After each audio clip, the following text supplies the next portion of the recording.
Hello and welcome to Zeke's Garage. Today I'm working on my daily driver and I have kind of a public service announcement for everybody.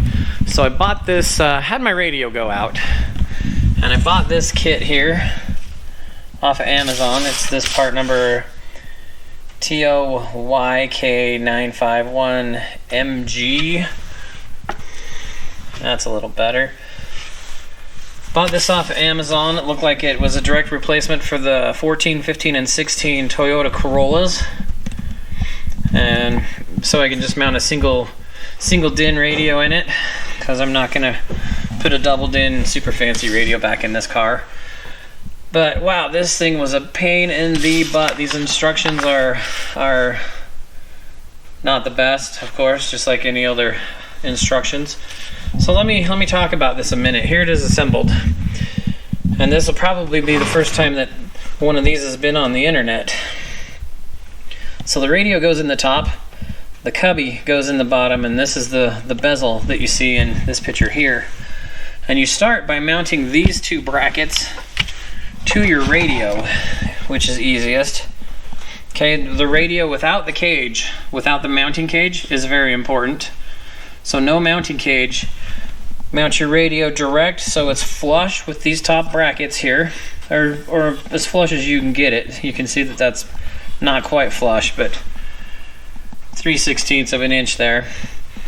Mount these to the side of the radio, and then these have a side pocket that pops into your mounting faceplate. Mount those to the faceplate with the cubby intact and put it all together. You can see the little mounting tabs there by my thumb that go in and hold the pocket into place.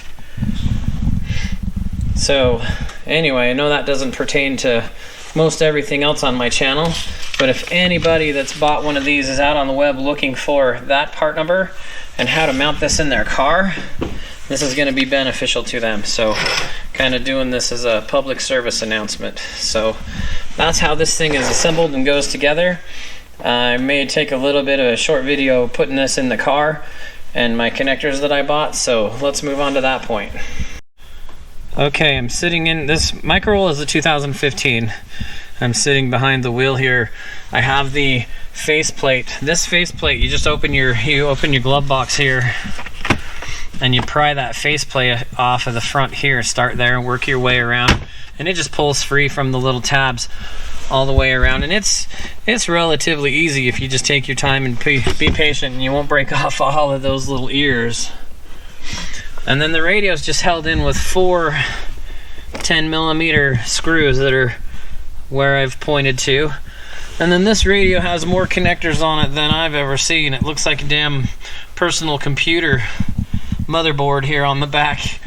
1, 2, 3, 4, 5. There's 6 connectors on this thing, and they're all sitting here. And there's only 2 that go in my new radio. So I hope a lot of these are moot and that we don't have to figure out what to do with all of these. I'm sure, you know, there's steering wheel controls. This thing has phone answering technology and steering wheel volume controls, and I'm sure some of it's all of that, and I could care less about all of that. So just putting a basic stereo back in this car. I mean, this car is nearing 200,000 miles and starting to fall apart, so it is what it is. So let's see how that new thing mounts in the dash here, so stay tuned for that. Okay, we have the radio out of the dash. There's the factory Toyota thing and the thing I'm replacing it with. And I bought this wiring kit. It's a Turbo Wire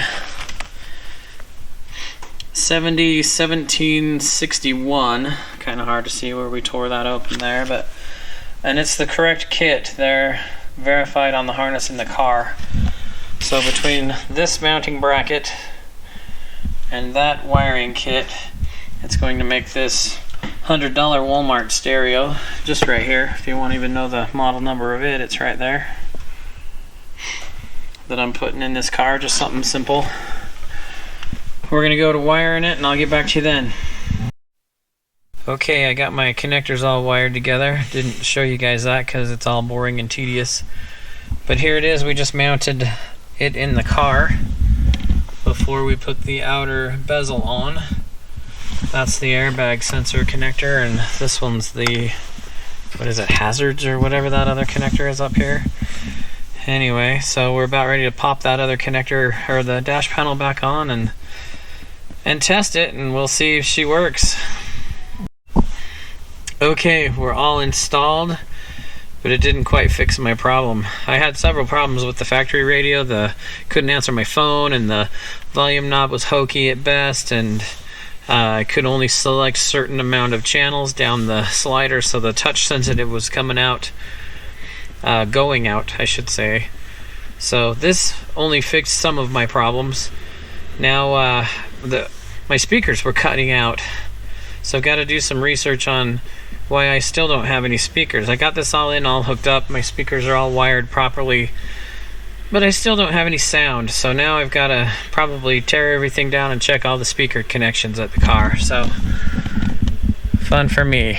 Anyway, so that does it for this little public service announcement, if you will, on installing a car stereo in your 14, 15, and 16 Toyota Corolla. So till next time, have a good one, guys.